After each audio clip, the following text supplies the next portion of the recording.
Каждый третий сыктывкарец уже сортирует отходы, а почти половина жителей столицы Коми готовы их разделять. Данные опроса опубликовало Министерство природных ресурсов и охраны окружающей среды республики. При этом 7% респондентов готовы разделять, если это будет выгодно материально. А 17% против, мотивируя это тем, что им лень, и они уже платят деньги за вывоз ТКО и считают, что этого достаточно.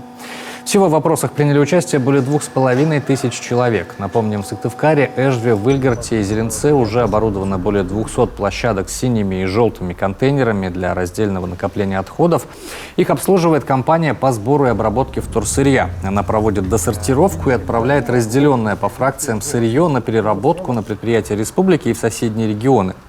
В синие контейнеры можно положить макулатуру и даже упаковку тетрапак, но лучше ее сполоснуть. А в желтые можно класть все виды пластика с маркировкой 1, 2, 4, 5 и 6, в том числе вспененные подложки и упаковки из-под тортов.